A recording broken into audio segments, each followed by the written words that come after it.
No, I'm not blaming my father. I'm just saying that my dad is the one who always taught me to just go. If somebody says, hey, let's have a meeting, just go. You never know who you're going to meet. You don't know what opportunities are going to arise. But on this one, I may have jumped in a little too quick. Let me start at the beginning. I'm shooting this little movie, and there's a stunt involved. A guy fake hits me, and I go down, and everything's great. It's good. Except I look down, and I notice that my watch has stopped. I'm wearing a Timex, first of all. I'm a bit of a watch nerd. I've had a Timex forever, and I know they don't stop. I had a Timex at my bar mitzvah. My grandfather gave it to me. I had a Timex at my wedding, so I know these watches. They've had a motto for years, takes a lick and keeps on ticking. Not supposed to happen. Not on my watch. See what I did? Anyway, I emailed Timex. My watch is broken. Can you help me? Yes, they're really nice people. They said, send it in, no problem. And I'm thinking, why would I send it in when I can actually go in and see how these watches are made? I do a little more research, and I realize that the process of making my favorite watches starts with the movements in a place called Pforzheim, Germany. Where the hell's Pforzheim, Germany? Yet in the back of my head, my dad's voice, just go. So I did. So you know how you lose 9 hours when you travel to Germany? The good news was I didn't have to reset my watch. It was already broken. Okay, so long flight, but I finally get there. Wow. Can I help you? How do you get the second hands to sync up like that? We are Timex. Can I help you? Yes. Sorry, my watch broke. I'm here to see Wolfgang and Alexander. Then he did it. He clocked me, and I go down, and I'm on the ground. I look, and my watch is broken. Ooh, did you call the police? The police? Oh, no. It's a movie. It was just a movie. Star Trek. I loved you in Star Trek. No, it wasn't Star Trek. Thank you. It was just a little independent movie. Independent movie? I love independent movies. Great. Yes. But no, so anyway, back to my watch. I'm sorry about your watch, but can't be a movement-related issue. I will show you why.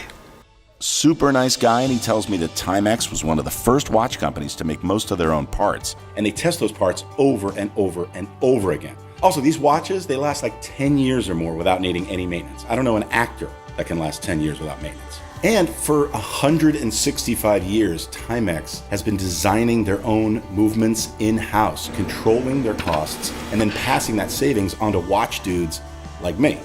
That's incredible value. That is why I love Timex. Pforzheim, Germany, great place. They sent me to their component facility in Besançon, France. Never even said the word Besançon. And as I should have predicted with a broken watch, I missed my flight. So I jump on a train that didn't take me far enough. I waited for a bus that wasn't going to Besançon. And then I started hitchhiking on the Autobahn, which apparently is against the law. But before I get busted, a guy picks me up and he takes me all the way to my destination. He drops me off at the Fralson facility in France, and I sit down with a guy named Etienne. My watch stopped, so I figured you're part of the manufacturing process. It's got to be you guys. It can't be us. Why's that? Let me explain. So he shows me how they make many of their, in his words, super accurate micro components, critical for accurate timekeeping. That was French, by the way. And he wasn't kidding. I mean, these things are tiny, like a human hair. this is crazy. They have to use oil to move them throughout the factory, like me getting out of bed. I can't get out of bed without oil. So you know that old term, they don't make them like they used to. Well, these guys are actually on machines they've been using for years. So they kind of are making them like they used to. Go see Giorgio in Milan. Milan, Italy, right? Where they make pizza. So I went. I extended my trip a little bit. Hey, my wife would understand. So this time I went old school and I borrowed a bike through the Alps. Turns out the Alps are freaking steep. So you know what goes great with cardio through the Alps? Fondue. So I took a little break at this old fondue joint. I mean, I'll dip anything in hot cheese. Anything. So I finally arrive in Italy and this guy Giorgio is expecting me. To hug him. Who am I kidding? I'm a hugger. I totally hug. And turns out Italians are huggers too. So Giorgio tells me he's a biker. And I'm thinking, this is cool. Turns out he's more of a scooter. There are a lot of restaurants here. So he takes me to this place where there is absolutely no way they're going to fix my watch.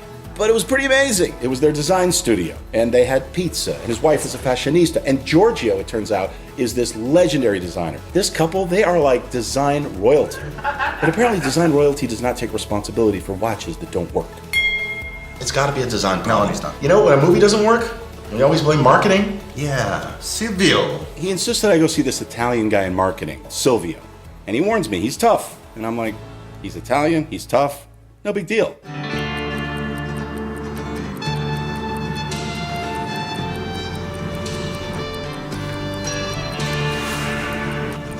This dude was really serious about how reliable Timex watches were. Very serious. Ciao, ciao. Okay, so it's not marketing. So the guy goes on and on about how Timex is a company that, like their watches, doesn't stop. They don't stop innovating, they don't stop designing, they don't stop challenging themselves to offer the best watches at the best prices. And I gotta say, after this Italian stare down, he had me convinced and a little scared. Anyway, my watch was still not working. Go see Tobias. He has all the answers. Where am I going? Paris? London? Connecticut. Connecticut. I'm not getting back on that scooter. Except to the airport.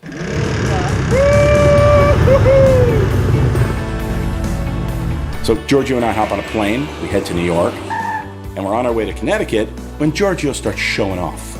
You can't just say that most people in the world wear Timex watches. It's not. Driver, hey, I'm gonna prove you wrong. Will you pull over right up here, please? Right up here on the left. Hey, excuse me, fella. You're not wearing a Timex, are you? He's not wearing a Timex. Yeah, I totally am wearing a Timex. See, it's a Timex. Greg, Grunberg. Yeah, I'm Todd Snyder. Wait, I'm sorry, you're Todd. Of course you're Todd Snyder. Yeah, I actually do. I do a collaboration with Timex. It's amazing. You know, Todd Snyder has a whole line of watches that he designed with Timex, and they're incredible. You should really know this stuff. Oh, ma no, non ci posso credere. Questo qui è matto. What's that? Oh, I don't speak Italian, but I think Giorgio was warming up to me. So like a dog in the wind, I look out the window and I realize, wait a minute, we're driving through Waterbury, Connecticut. Waterbury, Connecticut. This is where it all started for Timex. Actually, they were first called the Waterbury Clock Company before they changed their name to Timex. Now, I know this is going to sound like I'm a commercial for Timex. But in 1854, clocks were made of wooden components, super expensive, until the Waterbury Clock Company, now known as Timex, created a mantle clock that was affordable using brass components. They took a pocket watch, added a belt to it, and boom, they got a wristwatch. It was a more affordable way to tell time. Then came women's fashion watches, indigo watches, so you could tell time in the dark. Watch nerd. Hey, is it true that Henry Ford actually came to Waterbury because he wanted to study what Timex was doing on an assembly line so that he could apply that knowledge to the Model T Ford? Hey, what is that? That's the Timex headquarters. Timex HQ, the mothership. What they call Watch Hill. I know, I should have been thinking about fixing my watch, but for a guy like me, this place is like watch heaven. They got their own Timex watch museum with the first dollar pocket watch and all these historical watches. Both presidents, Clinton and Bush, wore these Timex watches. Wow, does she think we've only ever had 2 presidents? And I guarantee you way more than 2 presidents have worn Timex watches. Whoa. That watch was in space. Yes. That watch. Yes. In space. Yes. A Timex? Yes. In space? Yes. Why are you yelling at me? Gregorio. I have something to show you. Please, come with me. What do you got? Oh, this is a cool room.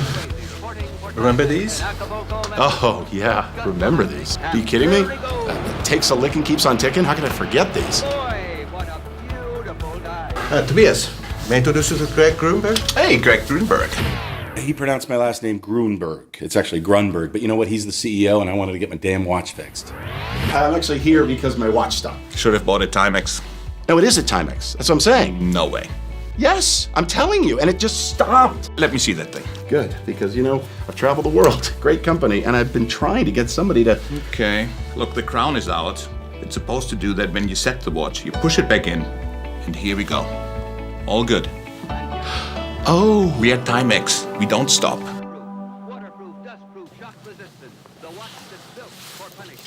He's very good. Oh, man, the crown, of course, the crown. But you know what, Dad? I did it. I saw an opportunity, and I took it. I went. And in doing that, I learned a hell of a lot about the watches that I love. I should have asked for a new cool watch. What was I thinking? Oh, I'm such an idiot.